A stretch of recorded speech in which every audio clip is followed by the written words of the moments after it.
Hello dear students, कैसे हैं आप लोग। मैं विक्रम, आपका accountancy teacher from VVN sir commerce classes स्वागत करता हूं आज की क्लास में।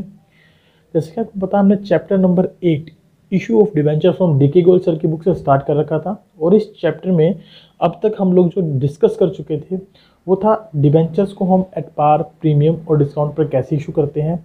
साथ ही साथ हमने एक और टॉपिक डिस्कस किया था जिसमें हमने बात की थी issue of debenture other than cash consideration के बारे में। आज हम लोग जो टॉपिक डिस्कस करने जा रहे हैं that is very very much important topic, because इसमें से 101% क्वेश्चन आपसे पूछा जाएगा ही जाएगा। और ये क्वेश्चन अकेला नहीं पूछा जाता, इसके साथ जो बाकी दो टॉपिक हमने डिस्कस कर लिए वो भी साथ में रखे जाते हैं। नियर अबाउट, जैसे कि मैंने आपको बताया, 7 मार्क्स का जो चैप्टर है इसमें से 2 नंबर का एक क्वेश्चन और 5 नंबर का एक क्वेश्चन आपसे पूछने की पूरी संभावनाएं रहेंगी। Issue of debenture as collateral security का मतलब क्या होता है ये समझते हैं। Issue of debenture as collateral, collateral मतलब प्राइमरी के साथ सेकेंडरी, प्राइमरी के साथ ही सेकेंडरी यानी सहायक प्रतिभूति। यानी जब आप कहीं से भी कुछ भी उधार में पैसा लेते हैं, ठीक है, और बदले में जब आप कोई मेन सिक्योरिटी अपनी गिरवी रखते हैं। मेन सिक्योरिटी गिरवी रखने का कारण क्या है, क्योंकि जो भी कंपनी या जो भी आउटसाइडर आपको पैसा उधार देगा तो डेफिनेटली वो कुछ ना कुछ आपसे मॉर्गेज रखवाएगा कि भाई आप मॉर्गेज रखिए, ताकि अगर आप कल को भाग जाएं या आप पैसा देने से मना कर दें या आप इंसॉल्वेंट हो जाएं तो एटलीस्ट हम आपकी संपत्ति को बेचकर अपना पैसा वसूल कर सकें। उसे बोलते हैं कोलेटरल सिक्योरिटी के तौर पर रखना। तो ऐसे ही हम लोग जब डिवेंचर्स के बारे में बात कर रहे हैं तो डिवेंचर्स हम इशू क्यों करते हैं कोलेटरल सिक्योरिटी पे, क्योंकि कई बार जिस भी कंपनी से आप लोन लेते हैं तो कंपनी डिमांड करती है अदर देन प्राइमरी सिक्योरिटी कि भाई कुछ और आप एडिशनली सिक्योरिटी के तौर पर हमें दें, ताकि हम अपना 101% पैसा कंप्लीट आपसे रिकवर कर सकें। तो आइए देखते हैं, पढ़ते हैं किस प्रकार से इसका हम ट्रीटमेंट करेंगे issue of debenture as collateral security का। सबसे पहले मीनिंग पर चलते हैं। Sometimes when a company takes a loan from a bank और from some other party, the company में have to issue debentures as a subsidiary और secondary security to the addition to the principal security. Principal security के साथ addition में हम secondary security या subsidiary security as a debenture के तौर पे गिरवी रखते हैं। उसे क्या बोलते हैं, issue of debenture as issued as collateral security. ठीक है, in other words collateral security means secondary security in addition to the principal security. This is the very much simple meaning. यदि आपसे कोई पूछ ले what do you mean by issue of debenture as collateral security, तो simply you will say that the debenture issued as secondary security along with primary security, that is known as issue of debenture as collateral security. The bank or the other persons to whom such debentures are issued as collateral security will not be entitled to any interest on these debentures.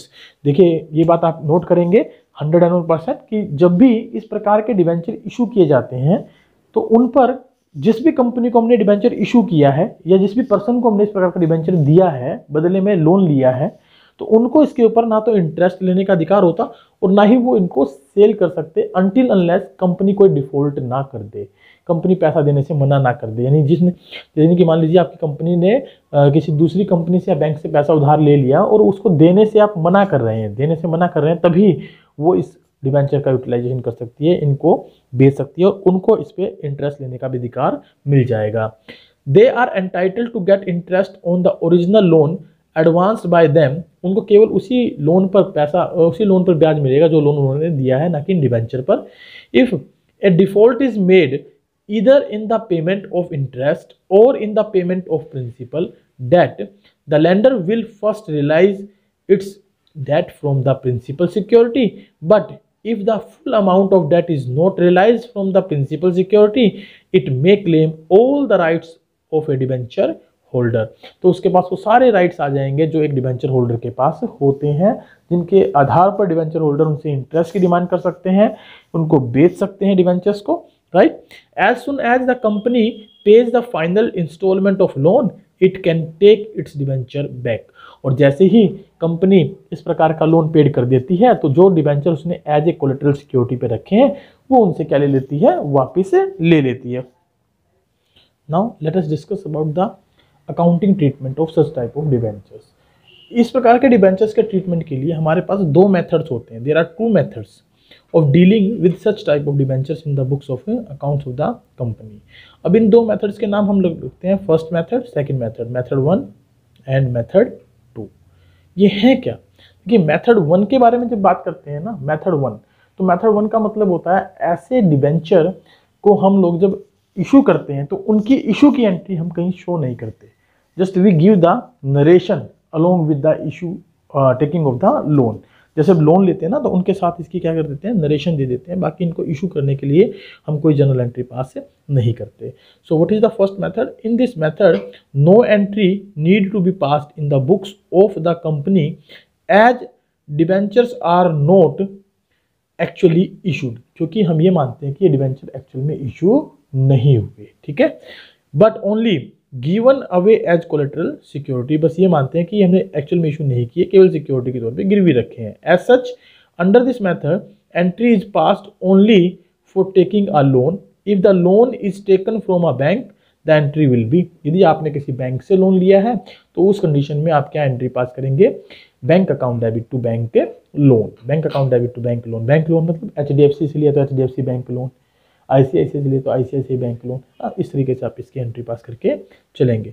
On the equity and liability side of balance sheet a note is appended below the loan that loan is secured by issue of debenture as collateral security.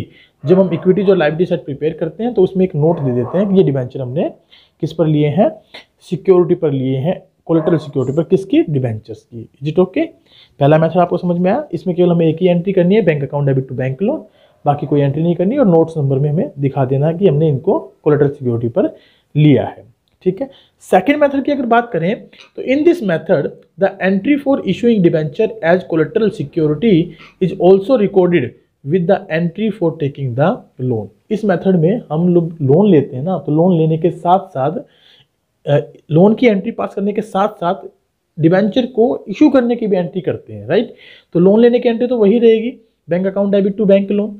जब debenture को issue करेंगे as collateral security तो उसके लिए entry क्या हो जाएगी, debenture suspense account debit to debenture account, right. Debenture suspense account debit to debenture account. In the balance sheet debenture suspense account will be shown as deduction from the debentures account on the equities and liability side. As and when the loan is repaid, both the entries passed above are reversed. जब हम loan को repaid कर देंगे तो उस condition में दोनों की दोनों एंट्री क्या हो जाएंगी, रिवर्स्ड हो जाएंगी, वापस हो जाएंगी। यानी bank loan account debit to bank, bank loan आपने पेड कर दिया, और साथ ही साथ debenture account debit to debenture suspense, जो डिवेंचर आपने इशू किए थे उनको आपने कैंसिल कर दिया। Is it clear? क्या आपको ये टॉपिक समझ में आया क्या है? इसका न्यूमेरिकल पार्ट हम अपने नेक्स्ट लेक्चर में देखेंगे। तब तक आप इस टॉपिक को एक बार पढ़िए, और इससे पहले जितने भी हमने वीडियोस डाले हैं उन वीडियोस को प्रॉपर्ली देखिए, ताकि आपको ये चैप्टर डीपली अंडरस्टैंड हो, डीपली आप इस चैप्टर को समझ सके। Thank you very much. मिलते हैं कल फिर अपने नेक्स्ट लेक्चर में with the practical questions of issue of debenture as collateral security. Bye bye, take care, have a good day.